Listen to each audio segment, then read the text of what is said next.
Joe McDonald, go ahead. Coach, just what was the difference in the series?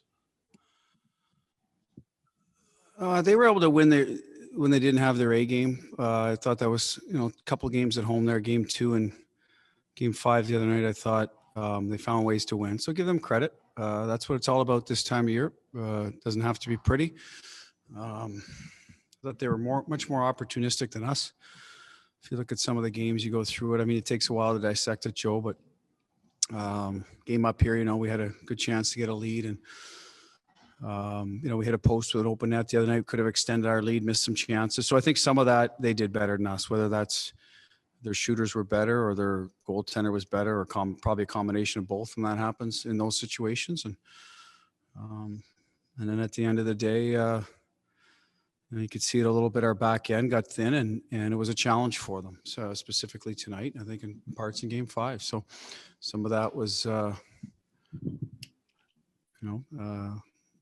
personnel driven back there, where, we lost key guys in our penalty kill, became a factor in game 5 tonight. Didn't manage the puck very well. And some of it was by guys that play a lot for us, but got up to us. So that didn't help as well. And they were able to stay relatively healthy. So that makes a difference. Sorry. Go ahead, Joe. Coach, I was just going to ask if you could give us an indication of exactly what Tuukka was dealing with. No, he had an injury earlier in the year he was dealing with, kind of one of those nagging ones that the medical team will assess it at the end of the year. I mean, a lot of guys have gone through it in the playoffs. He was healthy enough to play. It just, he wasn't 100%. I can't answer whether he was 95 or 92 or whatever. I mean, we talk to him on a daily basis. He's ready to go. We've been very upfront with him. We gave him time to heal in the middle of the year, and we would have given him time to heal from game to game in the playoffs if that was necessary. So this was the communication I thought was excellent. He's our starting goalie, and he told us he was ready to go, and that's that. So that's where it's at, and only he can tell you going forward. There may be surgery, there may not. That's, like I said, that'll be his decision, and the medical staff's decision, and that's what happened with Tuukka. Pluto.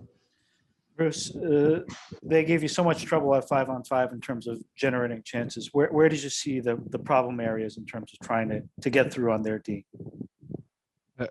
Fluto, I can't hear. The door's wide open. Was it tonight or the series? Or Tonight. Can you repeat that? Sure. For us to generate them offensively? Yeah. Why was it so tough for you to generate 5-on-5? Oh, they're a good defensive team, first of all.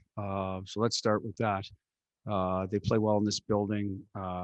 They played a better defensive game in this building than they did in ours. Why that is, I don't know. Sometimes it's just the energy, the juice of matchups. There's a bunch of different things that could go into that. I think they knew tonight that if they locked it down, that give them the best chance to win. They probably didn't want to get into a trade chances type of game. And they have good defensive players. Like they're a little bit underrated in that regard. Like, the Pageaus of the world, you don't hear a lot about. He does a good job. There's a reason why they employ him against Bergeron's line. Pelican, Pulak are solid. I mean, I thought our line certainly had their moments against them, but up and down the lineup, they do a good job. And I think they manage pucks clearly better than us. So we're not getting those free chances that they got tonight in terms of mismanaging pucks. So they do play a good game that way. They don't beat themselves. So you take that into effect. They have good defensive players. They play a structured system. They don't beat themselves. So the onus becomes on you to generate. And I thought tonight, at times we were able to go, and other times some things fell apart, low to high. We didn't get our shots through or find the right guy. Whereas the other night in Boston, we were able to do that. So some of it's on us, some of it's on them. But I mean, let's face it, historically, that's what they've done to a lot of teams, and they were able to do it to us tonight. Not throughout the whole series. We certainly scored some goals, enough to win some nights that we didn't. But tonight they were certainly full value for shutting us down. Hags. Hey, Butch, it seemed like tonight and through the course of the series, there were some issues there in the second period. You were able to pinpoint some of the reasons behind that?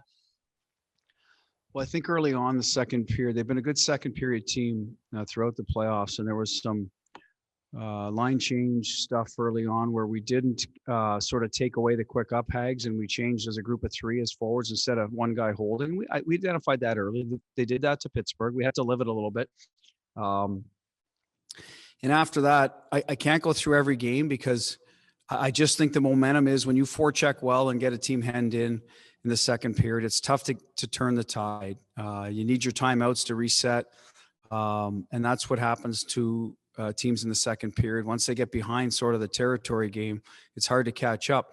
And then for us, at times we did, at times we didn't. And tonight down there in the second period, let's face it, we mismanaged pucks, Hag. So I don't think that could have happened in any period, that when you give them point Nelsons, that they're too, listen, you don't want to call them gifts, but they didn't, that was on us to manage the puck better in those situations. So I don't think the period mattered in this instance tonight, to be quite honest with you. It was just us not managing the puck well enough to beat a team that, that pressures the puck well. Matt Porter.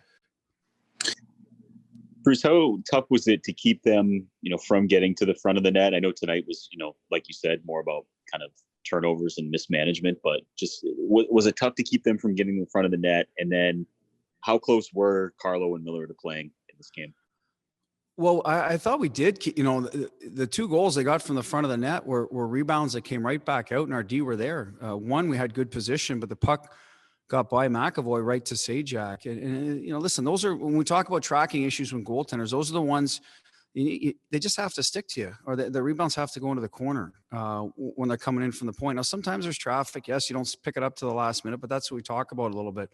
And a couple of those squirted back out. And the other one, Grizz, I think, kind of tried to get a hold of. Corral, he didn't, and Paul Mary's right there. So I think in those situations, we were there with our check, Matt. We just didn't, again, manage the puck from the rebound or control the rebound in both. So in that regard, credit to them for getting it there. It's one thing their D does very well, as they get their shots through from the point on a regular basis. And that's been an Achilles heel for us all year. We've worked hard at it, but it hasn't been there on a regular basis. And that was part of the question going back to Fluto, the 5-on-5 offense. You have to generate from groups of 5 in the NHL nowadays. You can certainly get your rush chances and here or there, but your D have to contribute and be able to get some pucks through to the net, find lanes, find sticks for lanes. You have to be willing to get the spacing right. So again, that's what they've done well. But today I thought, they got rewarded for it, but some was on us not clearing the puck or controlling the rebound, like I said. And as for Carlo and Miller, I don't think Brendan would have played Game 7. Miller was skating and had an opportunity. We'll never know now, so I don't want to speculate and speak for Kevin, but he was trending well that if we're able to get to Game 7, that he had an opportunity to play. Carlo, no. Dan Roach. Bruce, how much did Charlie going down there in that second period? I think he was off for 6 minutes. That absence, how much that kind of snowball things on your back end too? Yeah, that was a tough one. That was a missed one there, obviously. And it happened to be against the guy we rely on to play big minutes. Charlie came back. I don't know if there's residual effect of that hit. He finished the game, but the spotters take him out. So that hurt. Like I said, it was, a clear infraction that got missed after the play. And we could have used him in that 6 minutes, but did it make a difference in the game? I can't sit here and say it did. He came back and he played. We just have to, in those situations, you got to rely on other people to step up and get the job done while he's gone. That's it, Dan. That's playoff hockey, and we've done that with other guys being out of the lineup throughout the playoffs in the regular season, and that's the ask. And we weren't able to get through it. Last one, Kevin Dupont. Butch, you've touched on some of this with a few answers, but as a whole, your opinion of Tuukka's performance tonight, overall, and also specifically second period. Well, listen, it wasn't good enough to win, but neither were we. So this isn't on Tuukka. Kevin, you lose Millers and the Carlos, guys that play minutes for you, and other D come in. That other people in the lineup have to pick them up. They have to do their job, whether it's the forward scoring more goals or the goalie keeping the puck out of the net better, or we defend better. And it's a mix of all those things. Of course he could have been better. And as I alluded to earlier, there were some rebounds, and that we could have, as a whole, cleared or controlled better. Could have started there, but we mismanaged some pucks and put them in bad spots as well. So this is a team loss. To me, all the way down the line. Certainly could have used some, more scoring out of certain people in this series. you know, you can do the math on that. I thought our power play was good. It gave us some opportunities. The top line generated well. But some of the other, you know, people needed to score more if we're going to allow that many goals, right? So that's a bit of the formula of keep it out of your net and win 2-1. But if you're going to give up 3 and 4 goals, then you better be scoring 5. And we weren't able to do that. Thank you, Coach. Yep.